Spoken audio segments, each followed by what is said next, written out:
बिस्मिल्लाहिर्रहमानिर्रहीम। अस्सलाम वालेकुम। आयशा फूड सीक्रेट्स में आप सबको खुशामदीद है। उम्मीद करती हूँ कि आप सब लोग खैरियत से होंगे। बहुत ही क्रिस्पी और बहुत ही मज़ेदार पकोड़े बन के रेडी होते हैं और इन पकोड़ों को बनाने के बाद और खाने के बाद आप बेसन के पकोड़े यकीनन भूल जाएंगे। तो फटाफट से इस रेसिपी को करते हैं स्टार्ट। तो इसके लिए जो चीज़ सबसे पहले चाहिए वो है ब्रेड क्रम्स। तो ब्रेड क्रम्स जो है वो हर घर में मौजूद होते हैं। अगर आपके पास नहीं है तो 3 से 4 अदद आपने ब्रेड के स्लाइस लेके उनके ब्रेड क्रम्स बना लेने हैं। और ये मैं 1.5 कप जो है ब्रेड क्रम्स शामिल कर रही हूँ एक बाउल के अंदर। और इसके बाद मैं इसमें शामिल करूँगी आधा कप सूजी का। सूजी मोटी हो या बारीक आप कोई भी ले सकते हैं। और ये मैंने इसमें आधा कप सूजी का शामिल कर दिया है। और इसी के बाद यही वाला आधा कप जो है मैं दही इसमें शामिल कर रही हूँ। और ये देखें, ये जो दही है वो ज़्यादा खट्टा नहीं होना चाहिए। और अब मैं इसमें शामिल करूँगी थोड़ा सा हरा धनिया, ये शामिल कर दिया है। और इसके बाद 2 से 3 अदद जो हैं हरी मिर्चें कटी हुई वो शामिल कर दी हैं मैंने। बहुत ज़्यादा इसमें स्पाइसेस नहीं चाहते लेकिन फिर भी बहुत ही मज़ेदार बनते हैं। ये 1 टीस्पून सफ़ेद ज़ीरा शामिल कर दिया है, 1 टीस्पून कुटी लाल मिर्च शामिल कर दी है।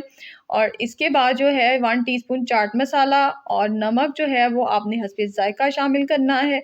और इसके साथ इसको थोड़ा-सा मिक्स करना है और थोड़ा-थोड़ा सा पानी शामिल करके इसको आपने मिक्स करना है। तो इसमें पानी बहुत ज़्यादा नहीं जाता, तो इसमें तकरीबन जो है 1 कप के करीब पानी जाएगा। और इस तरह से इसकी बहुत अच्छी तरह से मिक्सिंग कर लेनी है। बैटर को बहुत ज़्यादा पतला नहीं करना कि बिल्कुल ही पतला हो जाए। तो आपने बैटर को जो है दरमियाना रखना है, ना गाढ़ा हो और ना पतला हो। तो ये देखें, इस तरह से जो है बैटर को मैंने रेडी कर लिया है।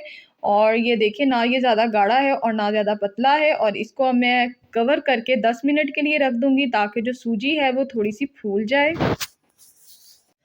10 मिनट हो चुके हैं। तो 10 मिनट के बाद देखें सूजी जो है वो थोड़ी-सी फूल चुकी है। और अब मैं इसमें शामिल करूँगी 1 अदद दरमियाने साइज़ की चॉप की हुई प्याज़। बहुत ही ज़बरदस्त टेस्ट आएगा इसका। तो इसको करूँगी अच्छी तरह से मिक्स।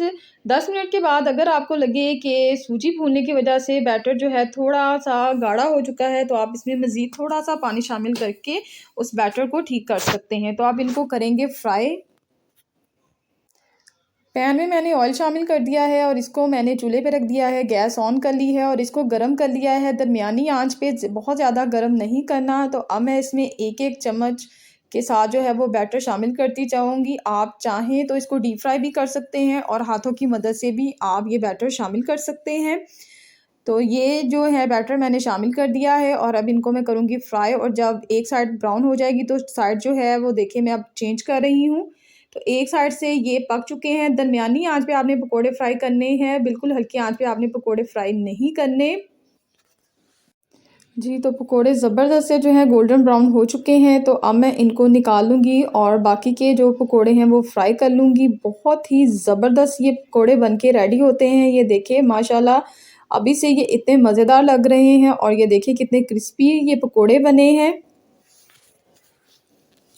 बिना मैदे और बिना बेसन के मज़ेदार से क्रिस्पी पकोड़े बनके रेडी हैं। उम्मीद करती हूँ कि आपको मेरी ये रेसिपी अच्छी लगी होगी। आपने मुझे कमेंट्स में ज़रूर बताना है और इसके साथ मेरी वीडियो को लाइक करना है, शेयर करना है। और अगर अभी तक मेरे चैनल को सब्सक्राइब नहीं किया तो मेरे चैनल को सब्सक्राइब कर लीजिए ताकि आपको मिलती रही मज़ेदार रेसिपीज़। अपनी दुआओं में याद रखिएगा। अल्लाह हाफ़िज़।